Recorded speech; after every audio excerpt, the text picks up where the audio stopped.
So Boker Tov, everyone.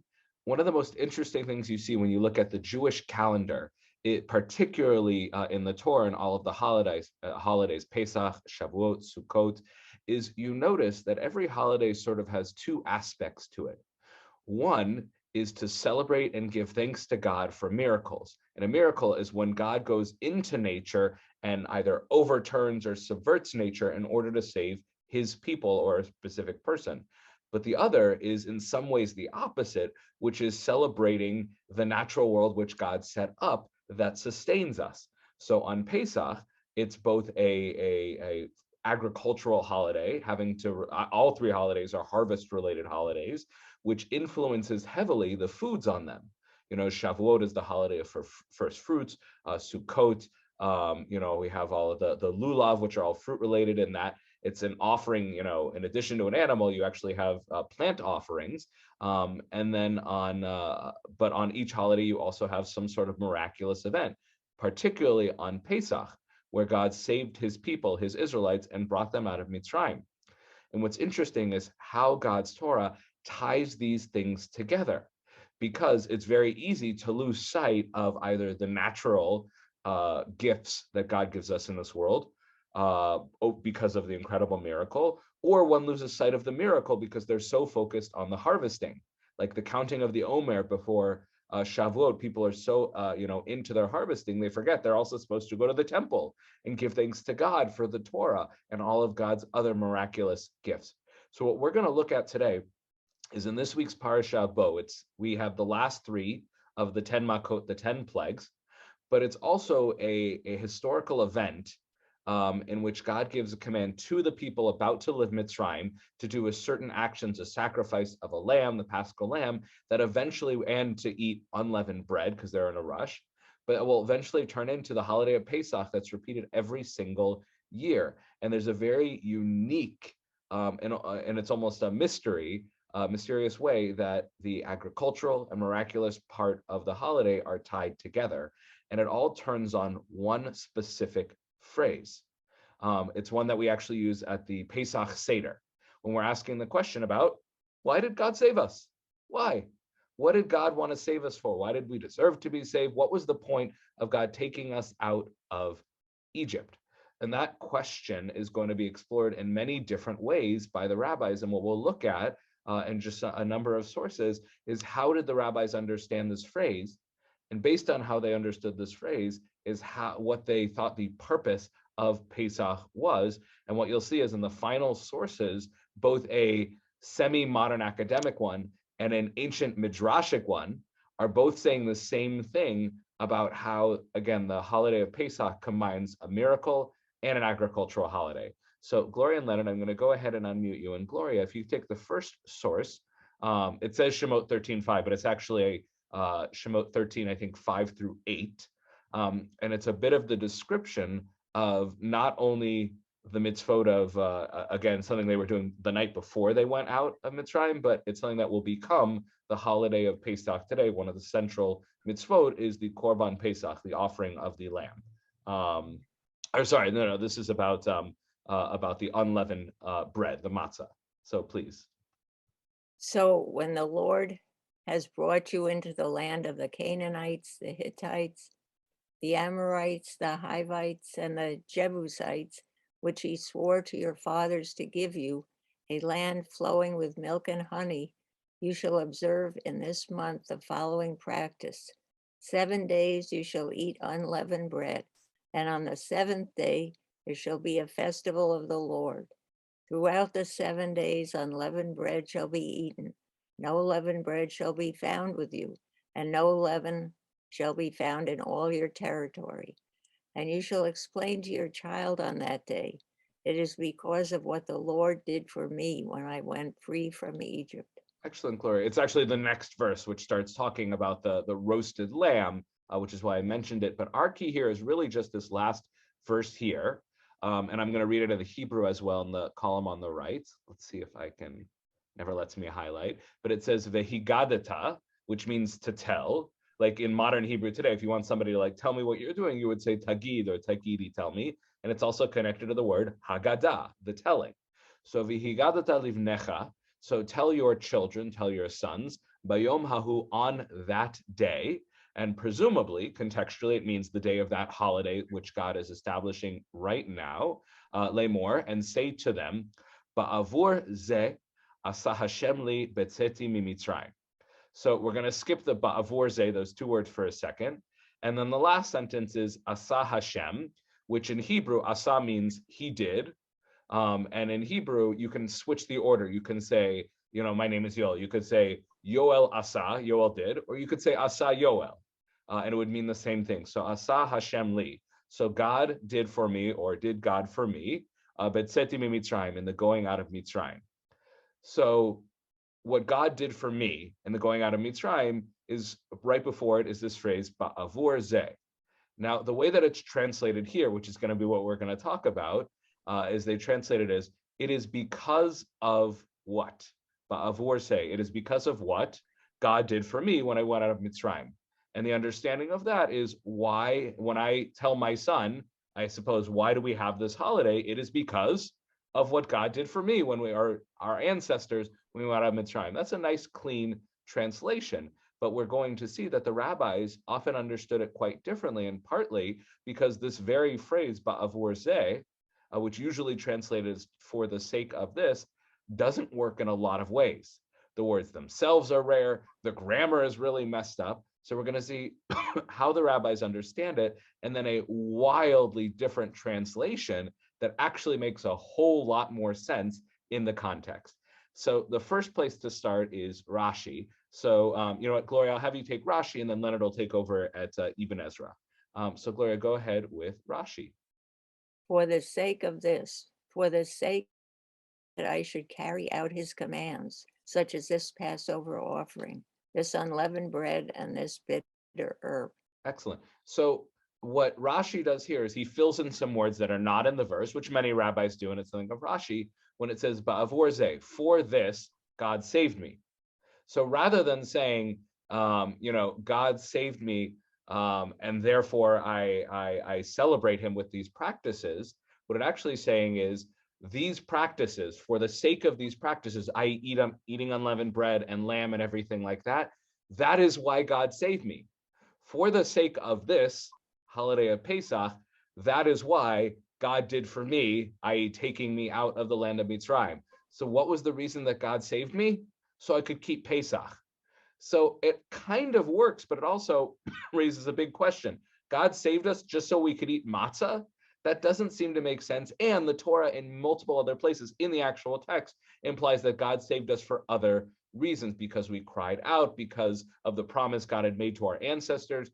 So to say that God saved our people just so we could have a Pesach Seder kind of works with this awkward phrasing. And that's really the issue here. The sentence is just very awkwardly constructed, but it really misses something. So it's actually Ibn Ezra, a little bit after Rashi's time, who is a grammarian who's going to try and take a crack at it and get into the world of grammar. So Leonard, if you would take source number 2, please.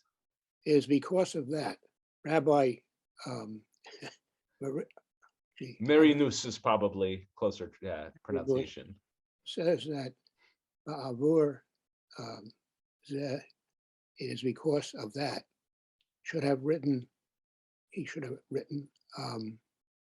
Zeh Ba'avur. That is, this is because of what the Lord did for me.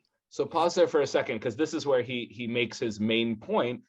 First of all, Ibn Ezra is saying the Torah was written wrong, or he quotes this Rabbi Meirunus, who says, when you read the Torah, the order, now I don't know if he's saying that we should understand it. The Torah was written perfectly by God, but our understanding should be as if it was written differently, or there was a scribal error and someone messed it up and it really was supposed to be written the other way. But regardless, he says the way to understand it, or at least this Rabbi Marinus that Ibn Ezra is quoting, is that the sentence should be translated as this, i.e. this holiday, this practice that literally we just read a sentence before, matzah, this is because God took me out of Mitzrayim. And that is basically what most people's common understanding is, and it's reflected in the translation that we read earlier. This holiday of Pesach is a celebration because God saved me. It makes a lot of sense, except that's not what the Torah says. The Torah says ba'avur zeh. which again is an awkward construction. So Ibn Ezra goes on and tries to bring more proof for this understanding. So please, he cited what, in his opinion, are many other such instances. However, I do not think that he was right in even one instance. Or how can we invert the words of the living God? So Ibn Ezra says what he brings is, again, the common understanding of it. It seems to make sense, but then he challenges it, but that's not the order of the words. So what are you going to do? So please continue on. The meaning? The meaning of the verse is just the opposite of what he understands it to be. Because we do not eat unleavened bread because, quote, because of this, unquote. Its meaning rather is, it is because of this, that is, it is because of this service, namely, the eating of unleavened bread and the abstention from leavened bread, which are the first of the precepts that God commanded us, that the Lord did signs for us and brought us out of Egypt.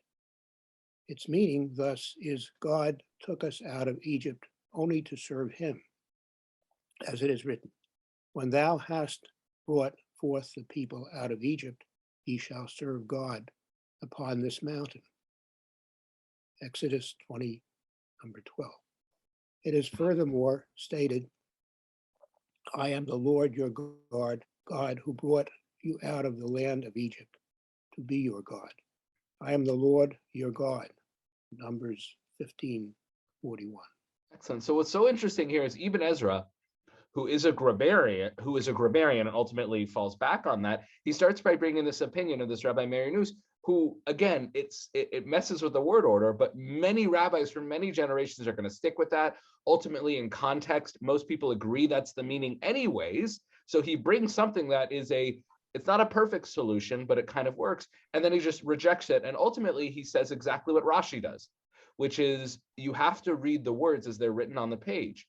And the only way to understand what's actually written there, ba'avor save, for the sake of this, did God save me, is that God saved me so that I could eat matzah, rather than I eat matzah because God saved me. So it sounds like a small shift, but it's a major thing. Did God save us for some other reason and then we celebrate it? Or did God literally just save us to eat matzah and lamb, etc., like that? So it's interesting that Ibn Ezra brings in a solution which becomes probably the most popular one, the most popular understanding, by messing up the words. And again, dozens of rabbis throughout the past 1,000+ years, or hundreds of years, have done exactly that.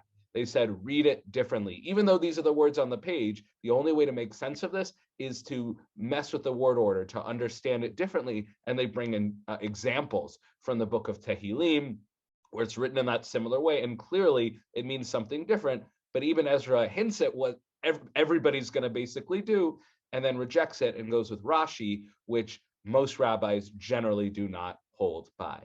So before we go on to a few other possible understandings, any questions up until now? Excellent. So what we've done now is we've seen Rashi and ultimately Ibn Ezra's opinion, which are not rejected per se, but generally they're not the one most people accept. I don't think there's any translation that reflects Rashi and Ibn Ezra's understanding that are not popular one. And Ibn Ezra suggests one that will become the popular one. But it still doesn't work perfectly because again, the Torah explicitly says that God saved us for other reasons. Did God really save his people? Did God really make the covenant with Abraham, Yitzhak, and Yaakov just so we could keep Pesach? So what we're actually going to, one of the things I mentioned is that rabbis through the next generations are going to accept the idea that you just have to flip the understanding of it. So Jane, I'll give you two little sources. But this first one, which is just cool because it's one that I don't use a lot, is by Yonah ibn Jana in his Sefer HaRikmah, and he basically takes the idea that Ibn Ezra brought up from that Rabbi Meir Nus, and he runs with it. So please, Jane, source number one. Because of this, God did for me should be understood as this is because of what God did for me, meaning this service is on account of such and such.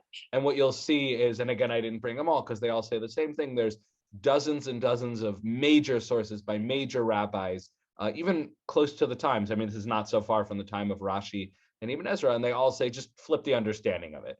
The Torah this might be what's written on the page, but it's not what the Torah means. And again, in context, this understanding makes a lot more sense. But we're still stuck with what Ibn Ezra said, which is correct. That's not what the Torah says. If you read the words of the Torah, it doesn't say, this is because of what God did for me. It says, because of this, God did for me, etc. So there's one other understanding that is hinted at in the Pesach Haggadah, which is a midrashic source, but it doesn't make any sense in the Haggadah until we go to our last source, which, that'll be the surprise ending, the big twist at the end. So Jane, I'll let you take source number one, and then Isabel, you'll take us home. So source number one is just a small section from the Haggadah. You may even, Yechol Merosh Chodesh. It starts with a conversation that's, not as connected, but they end with an explicit statement about that Ba'avur Zeh and how it can be understood. So go ahead, Jane, please. It might have been thought that the telling should begin on the first day of the month of Nisan. Therefore, the text teaches us in that day. If this, i.e., that the telling is not to begin on the first day of Nisan, is learned from in that day, we might have thought that we should begin while it is still day and not at night, as is customary. Therefore, the text teaches us ba'avur zeh. I say ba'avur zeh only when unleavened bread and bitter herbs are lying before you. Excellent. So this is essentially a direct midrashic commentary on the verse that started this all, the one that talked about, by Yom Hahu, on that day, eating unleavened bread, and then you shall tell your children, etc. And their argument starts at what time of the day? Maybe it's at night, and they, maybe it's during the day, maybe it's at night, and they say that we know when it is based on this phrase ba'avur zeh. Whenever it is, it has to be when we have matzah and the maror in front of us. So somehow the phrase ba'avur zeh, for the sake of this, or however we understand it, is somehow directly connected to matzah and maror. Now, grammatically, again, this makes no sense. We have no idea what they're saying. If we translate it as ba'avur zeh, because it would still sound like, for the sake of this matzah, did God save me? So it sounds like they're falling in the same trap as Rashi and Ibn Ezra. If we keep translating ba'avur zeh as because of this, and that seems to be what the Pesach, the Haggadah is saying. For the sake of this must be connected. It must be in the presence of matzah and maror. For the sake of these things, did God save us? Same trap. Unless we recognize that maybe we've been translating the phrase ba'avur zeh completely wrong this entire time. And the phrase ba'avur is one that is extremely rare in the entire Torah. In fact, it's only appears twice in the phrase, not the word be'avur, but the words avur appears only twice, I think, in the entire Tanakh. And both of those places are in the book of Yehoshua. So Isabel, if you will please read this source, it's from the book of Yehoshua. Actually, the context is Pesach, and it uses that word avur, ein bet or vet vav resh. But the way it translates it, and it's clear from the context what that word is, does not mean for the sake of or sake. The word avur has a completely different meaning that'll totally change our understanding of the verse. So Isabel, go ahead, source number one in section E, on the day after the Passover offering. On the day after the Passover offering, on that very day, they ate of the produce of the country, unleavened bread and parched grain. On that same day, when they ate of the produce of the land, the manna ceased. The Israelites got no more manna. That year, they ate of the yield of the land of Canaan. Excellent, thank you. So in the Hebrew, it starts out Vayochlu me'avur haaretz, and avur means produce. And it also hints back to what I mentioned earlier, is that Pesach is partly, or at least half of it, or even originally, was an agricultural holiday. And there were certain fruits associated with, like, parched grain. And what food would you make out of parched grain is matzah. Why unleavened? That has to do with the story and other spiritual components that, the Torah hints at, and we have to, figure out. But essentially, it's saying here on Pesach, they ate the appropriate foods for that season. and they're both connected to Pesach. But the point is that the word avur means produce. And in that little thing at the top of the source, I wrote, first 1:1, Joshua 5:11, I wrote that ebaru, that is a word, I don't know if I'm pronouncing it correctly, from Akkadian, which was an ancient language that predated Hebrew, and the word ebaru means produce, which is clearly connected to the Hebrew word. So the word doesn't mean sake of, it means produce. So if that's what it means, then we actually have a new translation here. So I brought again just verse 13:8. So v'higadata livnecha bayom hahu, and tell your children on that day, lemor, saying to them, ba'avur zeh doesn't mean for the sake of. Ba in Hebrew, when you say be, which means in or with is probably a good translation here. Be'avur zeh, with this produce, asa Hashem li b'tzeti Mitzrayim. God acted or did for me when I went out of Mitzrayim. In other words, when God sent us out of Mitzrayim, what were we carrying on our backs? This produce, i.e., matzah. God gave us a command to prepare certain foods. And because we fulfilled that command, therefore God, in response to us following God, God saved us. So God didn't save us so that we could eat matzah. God gave us the commandment of matzah, and because we followed that command, God rewarded us, or there was more than just that, but part of it was that we followed God's commands, showed our faith and our loyalty, and because we listened to God by making the matzah, God allowed us to go out of Mitzrayim.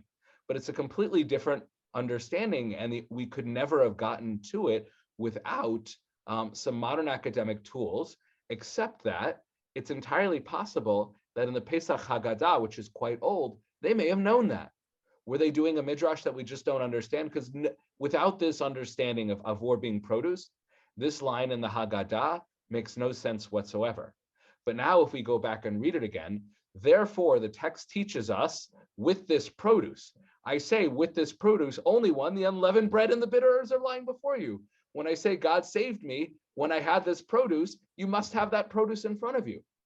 So we don't actually know, did the Haggadah know about the true meaning of that word and the proper way to understand the Chumash? It's very possible that they did, and it's very cool if they did, but the important thing here is we've had a verse that we could have understood correctly, but we misunderstood it for generations, and now that we finally do, it makes so much sense, which is that the miracle of God taking us out of Mitzrayim is also intrinsically coupled and intertwined with the produce, because it's also an agricultural holiday.